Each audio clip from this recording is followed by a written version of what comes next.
آج کل بعض موبائل کمپنیوں کی جانب سے ایک پیکج دیا جا رہا ہے جس کے تحت کمپنی کے اکاؤنٹ میں اگر کچھ رقم رکھی جائے تو اس کے بدلے کسٹمر کو فری منٹس دیتے ہیں، بلکہ اگر اس اکاؤنٹ سے کوئی یوٹیلیٹی بل جمع کروایا جائے تو کچھ رقم بھی انعام میں دی جاتی ہے۔ کیا ایسا اکاؤنٹ کھولنا اس میں رکھی گئی رقم کے بدلے بغیر کاروبار کے مالی نفع اٹھانا سود ہوگا یا نہیں؟ پہلی تو بات یہ یاد رکھیں کہ سود مال کے بدلے مال ہے، پیسے کے بدلے پیسہ ہے۔ جب کموڈٹی انوالو ہو جائے گی یا سروسز انوالو ہو جائیں گی، پھر پیسے کے بدلے پیسہ سود نہیں کہلائے گا، وہ کاروبار کی کیٹیگری میں فال کرے گا۔ یہ ہے جنرل رول اسلام کا۔ اسی کی بنیاد پہ میں قسطوں کے کاروبار کو جائز سمجھتا ہوں۔ میں کیا، امت کی اکثریت جائز سمجھتی ہے، سوائے چند ایک تھوڑے سخت مزاج علماء ہیں ان کے۔ یہ جو ایزی پیسہ اکاؤنٹ ہے ٹیلی نار والوں کا یا جیز موبی کیش ہے جیز والوں کا، اس میں جو انسینٹو دیا جا رہا ہے نا، اگر تو صرف پیسے رکھوانے کے اوپر ہی وہ آپ کو پیسے دے رہے ہیں یا فری منٹس، تو ظاہر ہے کہ وہ تو آپ کے پیسے کو ظاہر یوز کر رہے ہوں گے نا، اس لیے وہ کر رہے ہوں گے۔ جس طرح کہ پچھلے دنوں وہ حج سکینڈل آیا کہ حج کے پیسوں کے اوپر 1 ارب اور کتنا سود نہ دے تو انہوں انسینٹیو دینے جے، سود لگا اس جب اسمبلی میں قرارداد پیش ہوئی ہے تو پتہ چلا ہے۔ تو یہ کمپنیاں بھی پھر آپ کی اجازت کے بغیر آپ کا پیسہ یوز کرتی ہوں گی۔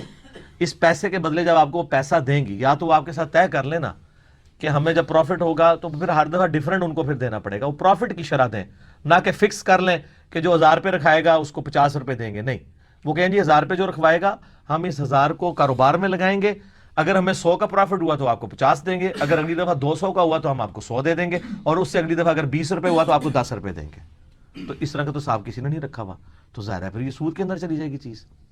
ایک بچنے کی صورت اس حوالے سے ہو سکتی ہے جو اس میں میرے علم میں آئی ہے، کہ صرف پیسے رکھوانے سے وہ آپ کو کچھ نہیں دیتے جب تک آپ 1 مہینے میں ایک ٹرانزیکشن پرفارم نہ کریں یا اس کے ذریعے کوئی بل جمع کروائیں۔ یہ بھی اس میں ذرا کلیریفائی کر لیں، خالی پیسہ رکھنے کے اوپر وہ نہیں دیتے آپ کو، کم از کم ایک ٹرانزیکشن پرفارم کرنا ضروری ہے، یا آپ اپنا کوئی بل جمع کروا دیں گے یا کوئی فنڈ ٹرانسفر کریں گے یا کوئی اسکول فیس جمع کروائیں گے۔ اب ایسی صورتحال میں اگر وہ آپ کو بینیفٹ دیتے ہیں تو وہ پھر سروسز کے اگینسٹ والا معاملہ آ جائے گا، اس کے اوپر پھر سود والا حکم نہیں لگے گا۔ لیکن اس باریکیوں کے ساتھ جو میں آپ کو بتا رہا ہوں، بہرحال کمپنیوں کے اندر کیا پالیسی ہے وہ تو ہمیں نہیں پتا ہوتی۔ الٹیمیٹلی اس میں بچت کی رائے یہ ہے کہ اس طرح کے معاملات میں بچنے میں عافیت ہے، جس حد تک آپ بچ سکتے ہیں بچیں۔ باقی کیٹاگوریکلی اسے حرام نہیں کہہ سکتے، کیونکہ وہ سروسز کے اگینسٹ آپ کو بینیفٹ دے رہے ہوتے ہیں، اور وہ یہ بھی نہیں ہوتا کہ وہ بہت زیادہ دے رہے ہوتے ہیں۔ فری منٹس جو دے رہے ہوتے ہیں، آپ ایک بل جمع کرواتے ہیں، وہ تو پھر آپ کو پتا ڈاکخانے والے جو بل جمع کر رہے ہیں، ہر بل کے اگینسٹ وابڈا والے ان کو پے کرتے ہیں، کہ چونکہ وہ سروسز پرووائڈ کر رہے ہیں۔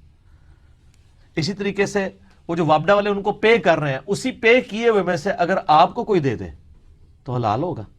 یعنی اگر میں نے 1000 کا اکاؤنٹ کھلوایا ہوا ہے اور اس میں 500 روپیہ اس اکاؤنٹ سے، یہ 1500 کا ہوگا تو پھر 500، کیونکہ 1000 تو رہنے چاہیے، 1500 کا میں نے اکاؤنٹ کھلوایا ہوا ہے، اس میں سے میں 500 کا بجلی کا بل جمع کرواتا ہوں، اور اس کے اگینسٹ میرے اکاؤنٹ میں وہ کمپنی کچھ پیسے ٹرانسفر کرتی ہے کہ آپ نے ہمارا اکاؤنٹ یوز کیا ہے، تو یہ اس پیسے میں سے ہی ہے جو پیسہ اس کمپنی کو سروسز آفر کرنے پہ مدر کمپنی دے رہی ہے، وابڈا کی یا سوئی ناردرن کی، اس میں سے آپ کو۔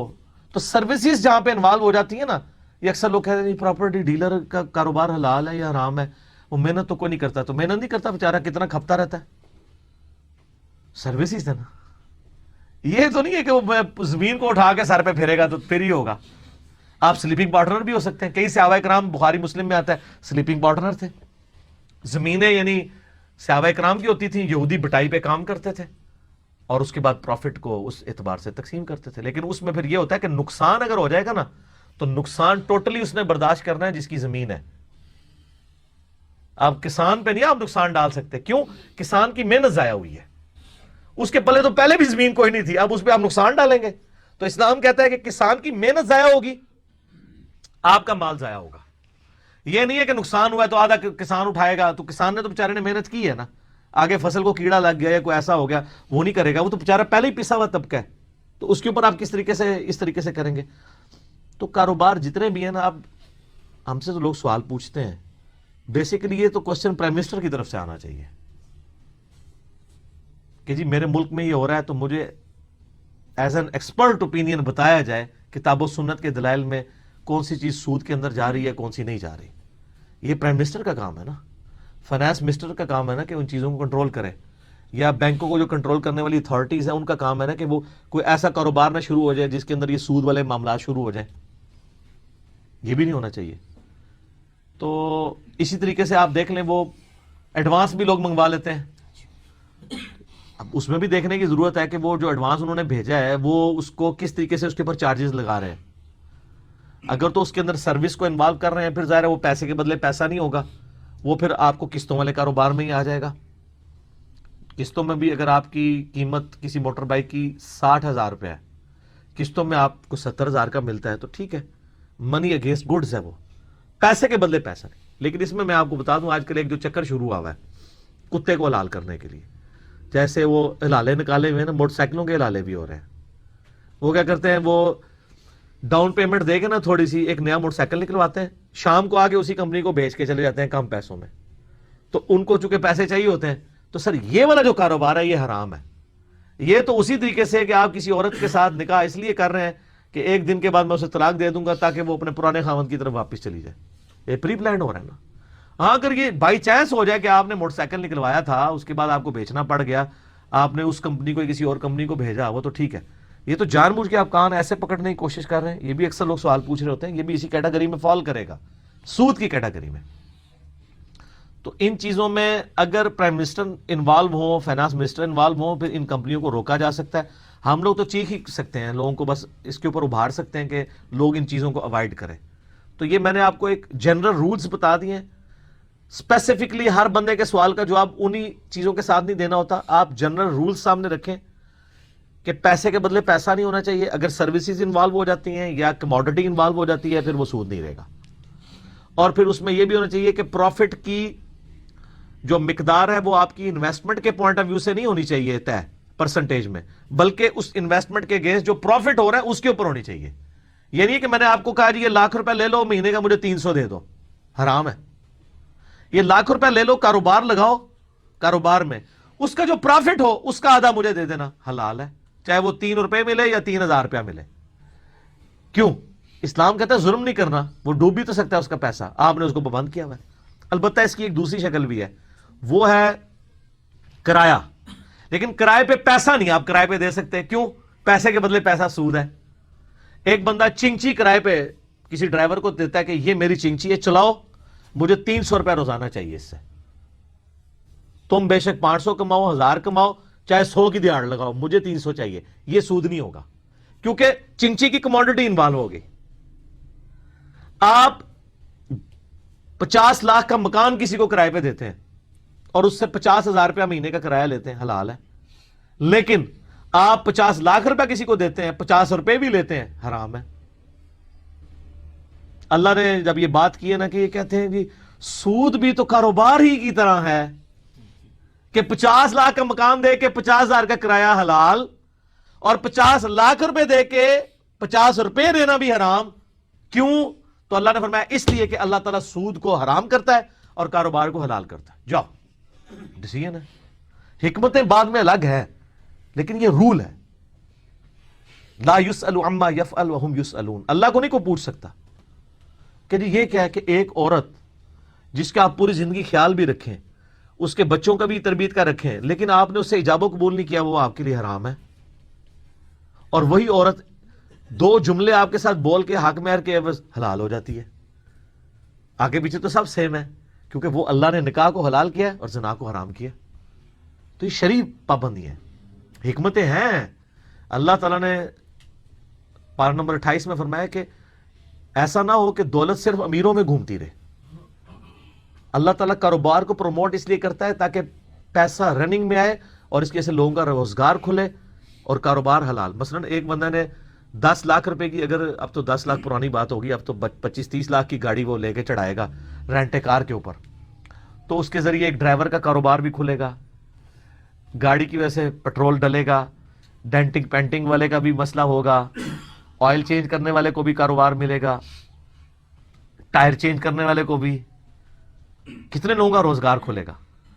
تو 10 لاکھ روپے یا 20 لاکھ کی گاڑی آپ روڈ پہ ڈالیں, اس سے کمائیں حلال ہے، لیکن 20 لاکھ روپے دے کے کسی کو کمائے تو حرام ہے۔ کرایہ کو اللہ نے حلال اسی لیے کر دیا ہے کہ کموڈٹی انوالو ہے۔ آپ اسلام آباد میں ہمارے آئیں، اسلام آباد میں کئی لوگ ہیں ان کو کہا جاتا ہے کروڑ پتی غریب۔ یہ ٹرم آپ کو اسلام آباد میں جا کے سمجھ آئے گی، چھوٹے شہروں میں سمجھ نہیں آ سکتی، ایون لاہور میں بھی نہیں سمجھ آئے گی، لاہور میں بھی وہ کرائے نہیں ہے۔ اسلام آباد میں تو ایک ایک کمرے کے کرائے اتنے زیادہ ہیں، تو آپ F7 میں، F6 میں، F10 میں چلے جائیں، 10 مرلے کی کوٹھی ہے یا 1 کنال کی کوٹھی ہے، ڈبل سٹوری بنی ہوئی ہے، اوپر مالک رہ رہا ہے، گراؤنڈ فلور کرائے پہ دیا ہوا ہے، کرایہ کتنا ہے؟ 1 لاکھ روپیہ، 1.5 لاکھ روپیہ، اور اسی سے اوپر رہنے والوں کا مہینے کا خرچہ چلتا ہے۔ اگر وہ ان کے پاس نچلا پورشن نہ ہو تو وہ غریب ہی ہیں، کیونکہ مکان وہ بیچ دیں گے تو وہ کتنے دن کھائیں گے، الٹیمیٹلی وہ رقم بھی ختم ہو جائے گی۔ لیکن یہ کموڈٹی ایسی ہے کہ جو ان کو مسلسل پیسہ دے رہی ہے، تو اوپر والے پورشن میں خود رہ رہے ہیں اور نچلے والے پورشن سے کمائی کر کے کھا رہے ہیں، نہ بچے کام کرتے ہیں، نہ خاوند کام کرتا ہے، مزے سے بیٹھے ہوئے ہیں، کروڑ پتی غریب، کروڑ پتی غریب ہونے کے باوجود امیر۔ ٹھیک ہے، تو کاروبار کو اللہ تعالیٰ نے حلال کیا ہے، تو کاروبار کی جتنی شکلیں ہیں ان کو ان سارے پیرائے میں دیکھنا ضروری ہے۔ آج کل جو کاروبار ہیں اس میں ذرا دیکھ لیا کریں، کہیں نہ کہیں سے انہوں نے سود انجیکٹ کیا ہوتا ہے اور وہ ہماری یعنی وہ نسلوں میں داخل ہو رہا ہے۔ پھر لوگ کہتے ہیں جی اب سسٹم ہی ایسا ہے، کیا کریں، وہ ہم ویسے بھی تو پتہ نہیں کیا کچھ کر رہے ہیں۔ تو میں ان کو مثال دیتا ہوں کہ ویسے تو ہم فضا سے کتنے جراثیم انہیل کر رہے ہیں، اس بنیاد پہ اگر ہم امرود کاٹیں اس میں کیڑے نکل آئیں تو ہم کھا سکتے ہیں کہ یار اتنے تو کیڑے ویسے ہی دماغ میں جا رہے ہیں کہ آپ کہیں نہیں یار یہ تو میں بچ سکتا تھا، اس سے کیوں نہ بچوں۔ تو اس طریقے سے جس سود سے آپ بچ سکتے ہیں، لا یکلف اللہ نفسا الا وسعها، اللہ تعالیٰ کسی جان پہ اس کے سے بڑھ کر بوجھ نہیں ڈالتا، اس سے تو آپ بچیں نا۔ اب کئی لوگ او جی اے مشینہ اے سود ہی مشینہ تے ساڈے کپڑے نے، اچھا اس کی بنیاد پہ سود کھانا شروع کر دیں، امرود کھانا شروع کر دیں کیڑوں والے۔ ان مشینوں پہ میرا کوئی کنٹرول نہیں ہے، میں آج کے دور میں پتوں کے کپڑے تو سی کے نہیں بیٹھ سکتا، یہ اس کے مجرم وہ لوگ ہیں، لیکن جہاں میں ڈائریکٹلی انوالو ہوں، میں بچ سکتا ہوں، وہاں تو میں بچوں گا نا۔ میں کیوں ایڈوانس کے اوپر رقم منگوا رہا ہوں؟ بچ سکتا تھا نا، تھوڑی دیر صبر کر لو، کوئی آگ تو نہیں لگی ہوئی۔ اور یہ موبائل فون ہے تو زندگی جیرن کر دی ہے، زندگی لوگوں کا سکون اجاڑ دیا اس نے، اور اس کی وجہ سے اللہ پہ توکل بھی ختم ہو گیا۔ ذرا سا بچہ لیٹ ہو جائے فون کھڑکا دیتے ہیں۔ ہماری مائیں یہ کرتی تھی ہمارے ساتھ، ہم تو یونیورسٹیز میں پڑھے ہیں، مہینے بعد کیوں جا رہا بھائی، مہینے بعد واپس آتے تھے، اور ایک فون ہوتا تھا اس وقت، یہ پی ٹی سی ہماری چمڑی اتارتا تھا، 40 روپے 50 روپے رات کے وقت 1/4 ریٹ کے اوپر ریٹ ہوتا تھا اس زمانے میں۔ آج دے حساب نال 4-4 ہزار دی کال بنی ہوئی آدھی منٹ دی، ٹھیک ہے نا، تو بڑے سکون سے زندگی گزر رہی تھی۔ اب 1 منٹ کے لیے بچہ لیٹ ہو جائے، فون موبائل لے کے دیے بچوں کو، عذاب بنے ان کے لیے، تو بے صبری آ گئی ہے۔ کسی کے گھر جاتے تھے نہیں ملتا تھا، ختم۔ آپ موبائل پہ کال کرتے ہیں، پھر ایک کال پہ بھی اکتفا نہیں کرتے جب تک وہ اٹھا نہ لے۔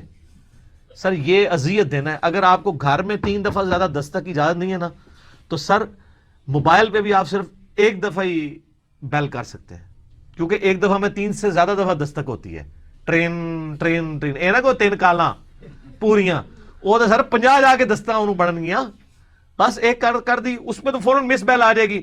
وہ اگر ضروری سمجھے گا تو آپ سے رابطہ کر لے گا، ورنہ ایک ٹیکسٹ میسج اس کے لیے چھوڑ دیں۔ وہ اگر ضروری سمجھے گا رابطہ کر لے گا، زبردستی نہ کرے۔ اس وجہ سے لوگ پھر موبائل آف کر کے رکھتے ہیں، اور اسی وجہ سے میں نے موبائل سے آلموسٹ جان چھڑا لی ہے، سوائے چند ایک لوگوں کے۔ تو وہ بھی میری مرضی ہوتی ہے، کبھی میں اویلیبل ہوں تو اٹھا لیتا ہوں، ادروائز نہیں۔ ٹھیک ہو گیا؟